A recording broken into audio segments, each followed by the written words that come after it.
तुलसी माता को जल देते समय बोलने चाहिए यह 3 शब्द जिनसे सभी मनोकामनाएं पूरी होती हैं। हम आज के वीडियो में जानेंगे कि तुलसी माता को जल देते वक्त कौन से शब्द बोलने चाहिए। किसी समय की बात है, भगवान विष्णु विश्राम कर रहे थे। तभी देवी लक्ष्मी वहां आई और भगवान विष्णु से तुलसी माता को जल देने के महत्व के बारे में पूछा। तब देवी लक्ष्मी ने कहा, हे स्वामी, आपने मुझे तुलसी माता के महत्व के बारे में बताया, लेकिन अब मैं यह जानना चाहती हूँ कि तुलसी माता को जल कैसे देना चाहिए।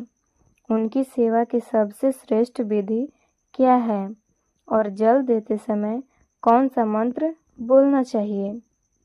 जो भगवान विष्णु ने उत्तर दिया, प्रिया, महत्व के बारे में बताया, उसी प्रकार तुलसी माता को जल देते समय बोला जाने वाला मंत्र भी बहुत महत्वपूर्ण है।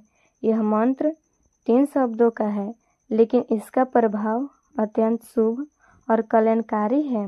जो भी रोज तुलसी माता को जल देते समय इन 3 शब्दों का उच्चारण करेगा, उसके घर में माँ लक्ष्मी जाएंगी और उसे अपार धन धान्य की प्राप्ति होगी। मंत्र के महत्व को बताते हुए भगवान विष्णु ने कहा, इस मंत्र का महत्व सुनने से मनुष्य के सभी पाप नष्ट हो जाते हैं।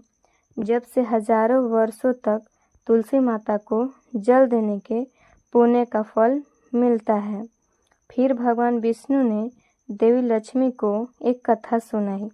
उन्होंने कहा, दक्षिण दिशा में यम नगरी में एक ब्राह्मण रहता था। वह अत्यंत पापी और गलत कामों में लिप्त व्यक्ति था। जन्म से ब्राह्मण होते हुए भी वह धार्मिक कार्यों से दूर रहता था।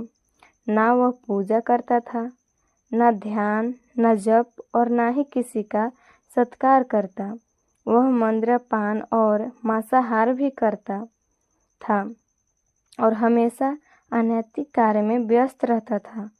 और वह ब्राह्मण दिन में खोज में, काम रात में वेश्याओं के पास जाता था। इस प्रकार उसने अनेक वर्षों तक अपना जीवन इसी पाप पूर्ण तरीके से बिताया। फिर एक दिन वह दुर्बुद्धि ब्राह्मण पत्ते इकट्ठा करने के लिए तस की वाटिका में पहुंचा और पत्ते तोड़ने लगा। तभी एक काले सर्प ने, जो काल के रूप में वहां उपस्थित था, उसे काट लिया। उसके काटने के तुरंत बाद